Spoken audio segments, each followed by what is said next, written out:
The councilwoman does a great job. Thank you. And you have a pretty good turnout. Thank you. And one more thing, I just love Batavia, New York.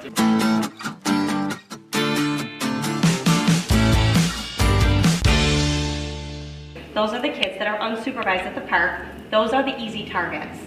One of my And I think it's a big risk for the city. Let this be documented. That if heaven forbid something happens so and so is doing drugs in front of my house, which happens. By the time I call the cops, they're done and on their way they go. Sidewalks, and Gino, you know it. On Sumner, they're the worst sidewalks in the whole city. It's sitting there empty. We don't know, I don't know who owns it, but the siding's coming off. There's a window open on top. I think sooner or later someone's going to get in there and there's going to be problems. 2 weeks ago, maybe 3 weeks ago, we got a mugging right next to 400 Tower. And it was in the newspapers, and that's the last we heard about it.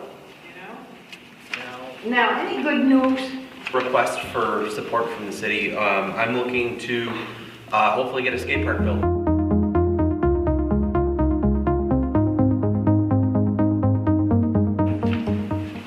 And being a level 3. He's a level 3. 6-year-old was one of his victims. So if anybody wants to move somewhere, as long as they're in, you know, as long as they're following their conditions of probation, they're allowed to live there. They have, some of them have, can't be within 1,000 feet of a school or any school property.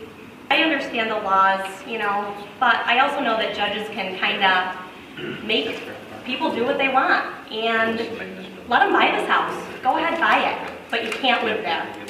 He should not be allowed to be able to sit in his truck and see all these kids playing. It's ridiculous.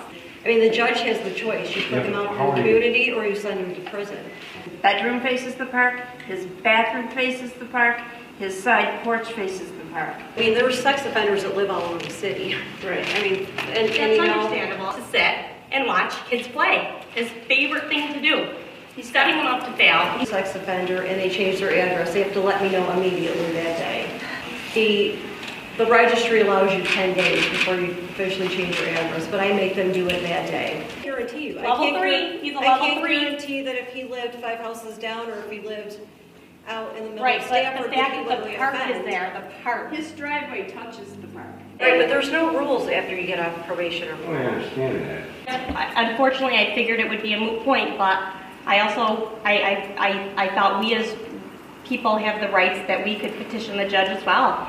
I would be happy to get a call from you if you have any concerns, if you see something that doesn't look right. If he's sitting in his truck absolutely. That's and a he's given. watching and he's not working where he's supposed to be. And they're pretty clever at trolling around the city whenever they want to. Just like anybody's going to break into your house, they can break in, they can live right next door to a bank and say, he's a burglar, he lives right next door to a bank. You have to use good common sense, and this is why your eyes and ears are that common sense. People are going to be aware of it, the police are aware of it, the whole neighborhood's aware of it, and you as a citizen can talk about, you know, any concern you have with other friends and neighbors, and not just worry about this one guy. I think this guy is going to be under more scrutiny because he lives right next to the park. I'd be more worried about the guy under the radar that lives far away, that drives in from Stafford because he's far away from nobody knows who he is.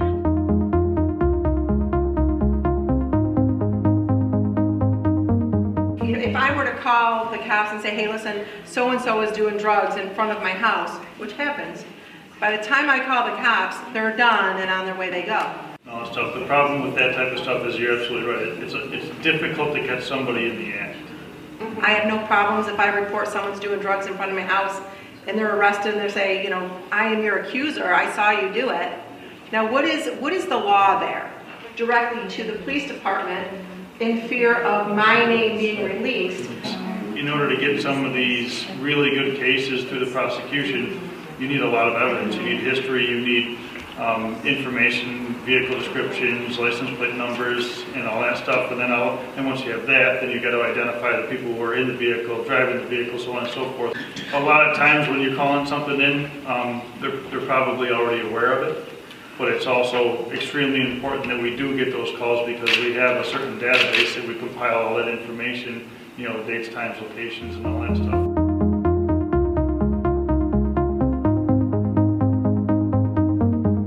working with a gentleman that works for the Tony Hawk Foundation.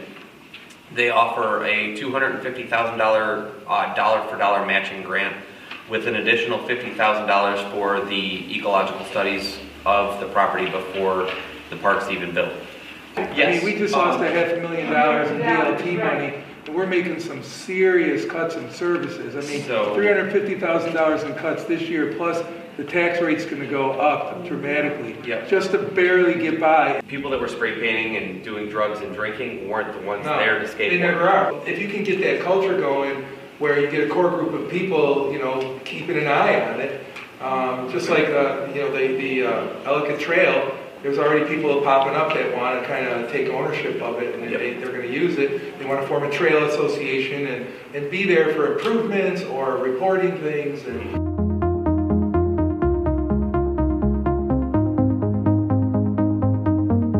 Disappointed to hear taxes might go up because I'm going to say like my cousin Rich Funky said, 1.4 million in New York State are talking with their feet. And Batavia's too small. You're going to get rid of all the people that are paying the property taxes, and you're going to replace them with people that are renters. And you wonder why Batavia's going down the tubes. That we're being taxed to death in this city. If you don't want taxes to go up, then there's a way to help out. If your sidewalk's bad in front of your house, and you want your house to look nicer, you can pay for your own sidewalk. I can pay for my own. We got hit with a railroad block on sidewalks a couple years ago. It used to average about $300 a block. If you did a length of sidewalk on the street, now it's up over $500. With ADA, we have to go to the wide sidewalks that are handicapped accessible for wheelchairs, which I have not seen wheelchairs on sidewalks. I've seen hum-alongs that are narrow, but the bigger problem comes up every intersection where the sidewalk goes into the intersection has to be individually surveyed and engineered per intersection. And that has just driven the cost. In the 2 years, we put millions of dollars in sidewalks, and they're getting replaced as fast as we can. The reason your taxes are so high, and I hate to remind people of this, your school taxes are 3 times the amount of your city tax. Your city tax is approximately 9-something a thousand. Okay, and what you get for that is all your roads plowed, all your parks maintained, your DPW equipment, your trucks, your fire trucks, your police, your fire, all paid for with 9-something a thousand, and you're paying 24-something a thousand for what, 5 or 6 school buildings? Property tax amount. You say they if it's like our clever way of doing it. It's not the way we do that. The assessment is based on what houses are selling for, and believe it or not, people are buying houses in the city, and there's a big demand for houses in the city, and they're paying top dollar for houses in the city. The house across the street from me was up for sale for like 4 hours. I saw the for sale sign, I went somewhere, I came back, and there was a sold sign on it. I thought it was a mistake, and my neighbor said, no, it's sold like that.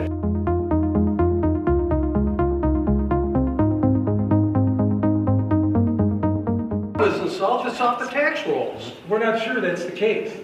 And you're the council president? I'm sorry.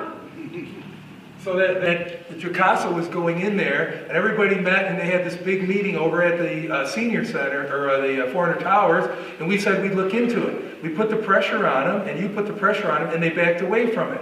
Okay? It's not the city's job to worry about private ownership of buildings unless it comes under the code. I don't think you want government in your life every day. You don't want us walking down your street looking at your house every day. It's not on the tax rolls, and I know because they did not, they took over it, they were gonna try to convert it for Jacasa. We know this, They didn't. Rosemary. We know all Well, this. it still isn't on the tax rolls because they own it. So If it's they own gotta it- look decent. If they own it, they gotta spruce it up, and they gotta make it look nice so it doesn't blight the neighborhood. That we can get involved in.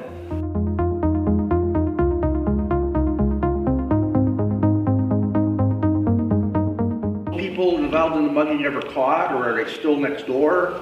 Or should we be looking out for certain people? I mean, I'm not saying those are answers, we never hear anything. We don't give them follow-up details unless there's an arrest that's made. And because it is an ongoing investigation, there's very little information that we can release.